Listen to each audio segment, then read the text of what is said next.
Hi and welcome back to my channel. 2 videos ago, I recognized that my lighting was all over the place, basically because I was using natural lighting and I didn't really know what I was doing. So I am trying to fix that. If it's a hot mess again, I'm sorry, just, work with me here a little bit. I think I understand the lighting now, but you never know.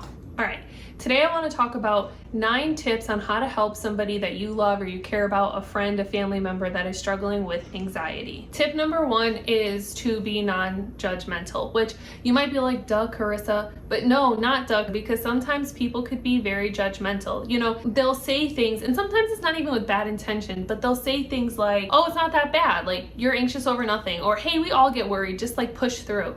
Well, you're right. We all do have our own worries and issues that we struggle with in life where we get nervous. But for some people, depending on the level of their anxiety, some people can just push through. And then for others, it's really hard. Or for some people, they have a panic disorder that could literally feel like somebody's dying. I mean, people have gone to the hospital saying they're having a heart attack when really it's a panic attack. So we have to be careful. What one person can push through might not be what somebody else can push through. And you might have really good intention, like I said, like you're like, hey, just push through, or you got this, or don't worry. But the truth is they're already worrying. So hearing, hey, don't worry, that's not helpful. Sometimes people just want to be heard. If you don't know what to say, you don't have to say anything. You don't have to give advice. You could just say, hey, so just try to be non-judgmental, and if you don't know what to say, just listen. That brings me to my second point, which is you should encourage to get professional help. If you're like, I don't know what to say and I'm concerned because you go into these panic attacks and you're hyperventilating and I don't know what to do, then as a friend, I would say maybe you should look for professional help, because there are ways to help with anxiety. There's cognitive behavioral therapy, which is trying to basically retrain the brain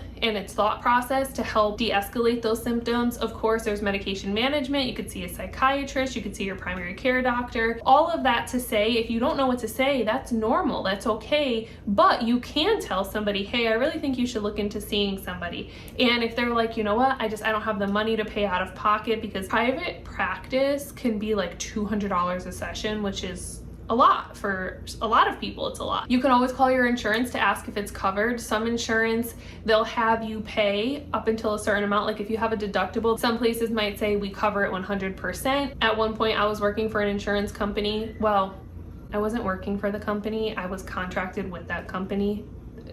That's neither here nor there, but they provided free virtual therapy to the people they were giving insurance to. Some people, there's a copay that could be $10, $20, $30. So just call the insurance or tell your friend to call the insurance and ask for what their plan covers. Number 3, I think, would be being patient. Kind of what I was alluding to in the first one. For some people, it is easy to push through and you might find yourself getting frustrated. Like, why can't you just do it anyways? People do things when they're afraid, like you could just go and push forward, and you might get upset with somebody who's anxious because it might feel like maybe they're holding you back, or they're complaining about the same things over and over again. So I would say just try to be as patient as possible and understand that when it comes to anxiety, if you don't have the right tools, sometimes it feels like it's outside of your control. Once somebody gains the right tools, whether that's doing their own research or going to see a therapist or a psychiatrist, then they get tools to learn how to de-escalate that and manage that. They might learn about breathing techniques, or they might understand the connection between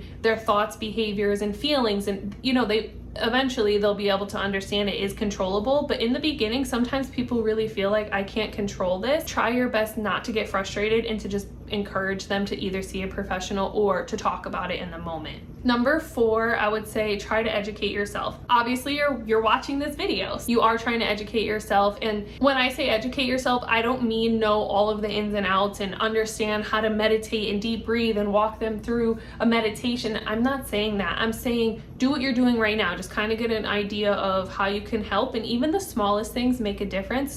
Ask them questions like, what does that feel like? Or you can ask them like, what would be helpful in the moment? What do you want me to do? Educate yourself, whether that's watching educational videos like this or reading something, or educate yourself particularly to them by asking questions and getting to understand it better from their perspective. With that, that leads into number 5, which is provide practical help if you can. So if you say, hey, I know you're really struggling right now, it seems like you're getting very anxious.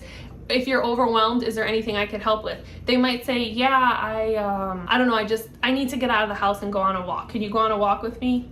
Sure. right? I'm not saying you have to take the anxiety away, because that doesn't fall on you. You don't have to have all of the answers, but you might find that there are some practical things that you can do. Like I said, bringing them on a walk, or if they're like, I'm totally overwhelmed today, do you mind helping me with some of the chores around the house, because I feel like it's a lot on my plate. Maybe, you know, this time you do the laundry, or whatever. It depends on who it is. If it's a friend and you don't live with them, maybe it's a little bit harder. If it's somebody you do live with, you might be able to split up things around the house more. It depends, but ask, is there anything that I can do to help? Okay, the next one is encourage healthy habits. If you're noticing like your friend is up really late at night because they're always anxious, just having ruminating thoughts, because sometimes anxiety comes in more at nighttime because the world is quiet. You don't have anything to distract you, and you're laying in your bed and all of a sudden there's a lot of thoughts and they're just circulating around. So one thing that you can do is encourage, hey, maybe work on a nighttime routine to help you relax before you go to bed. Or, you know, maybe you should journal before you go to sleep to release all of those thoughts so they're not circulating up in your head. Like, let's say somebody gets anxious about everything going on in the world. You know, before you go to sleep, maybe don't scroll on your phone and look up the things that make you anxious. It depends on the person, but I think you understand what I'm trying to say, just as far as offering helpful, healthy advice. Don't be like, oh, you're feeling anxious, let's make sure you have a good night tonight, let's go out and party. That's not the healthiest thing to do. When you're going through something, whether it's anxiety, depression, whatever it is with mental health, usually like substances, partying, if you're staying out late, you're messing up your sleep routine. We just said it's good to have a good amount of sleep, a healthy amount of sleep. So making sure you're aware of the things that you're offering and trying to keep them on the healthy end, or encourage them to keep their habits on the healthy end. Okay, number 7, just try to be available. Obviously, all of the things that we've talked about up until here involves you being helpful, so just being available. And I don't mean 24/7. Everyone has a busy life, everyone has their own things going on, so I'm not saying you have to be there all the time no matter what, but when you can, check in. Hey, how's it going? How have you been feeling? Things like that. Or a simple text like, hey, I know things have been difficult, if you need to talk, let me know. Or, hey, I've been really busy this past week, but I know on Sunday I have more of a chill day, like if you need anything, just reach out, I'll be around. Simple things like that. Number 8 is avoiding trying to push somebody. So this kind of ties in with number 1. Like, let's say somebody is really nervous about heights. I don't know why, that's the first thing that came to mind. If somebody's anxious about heights, you don't want to be like, all right, well, you know, let's just go conquer that fear. And then you try to get them to go somewhere that's really high up, like, oh, let's go to the carnival and get on a Ferris wheel. No, we want to get to that place, but that's not the first thing that we should do. And so try really hard not to push somebody, because hopefully the person will be able to deal with something like that. But up until then, you don't want to push it. There is exposure therapy, but it should be done with a professional, because in exposure therapy, you start off little. Like in the beginning, you might just only be thinking about being on the Ferris wheel. You create a plan basically to build it up, so eventually you get to that Ferris wheel, but you don't just go straight to it. If you're not a professional and you're just a friend or a family member, try not to push that person if there's not a proper plan in place to work their way up to it. And then number 9, the last one, is just trying to create a comfortable environment for them. If somebody is feeling really overwhelmed and overstimulated and they're always running from one place to another, they have work to do and house chores and cleaning and children and all of this stuff, maybe sometimes the best thing that you could do is just offer a quiet place. Hey, you want to come over and I'll put candles on and make us dinner and we'll watch a movie and we'll just have a chill movie night. We'll put on face masks or something like that. I mean, it doesn't have to be that, but it's a moment for them to just relax and catch their breath. And then while they're there, if they feel like talking about something, they'll bring it up. If they don't feel like talking about it, they can just chill, you know, lay on the couch and watch a movie, whatever it is. But trying to provide a calm space, that, you know, that goes back to what I was saying. You're not going to offer somebody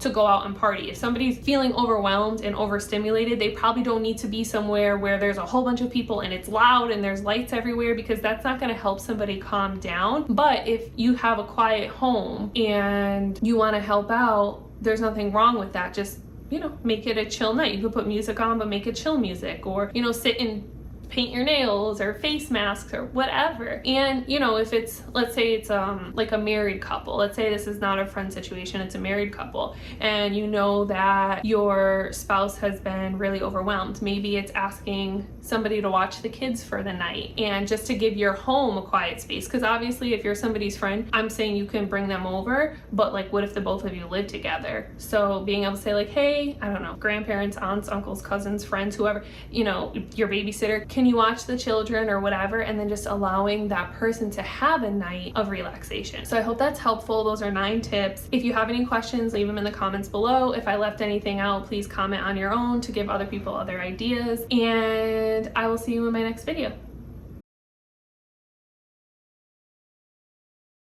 My hair does this weird thing where the right side holds a curl and the left side doesn't. I don't understand. I mean, it's all coming out of the same head. It's all the same dead hair cells. It'll look like I did it, and then this side will just flop, and eventually it just becomes really frizzy.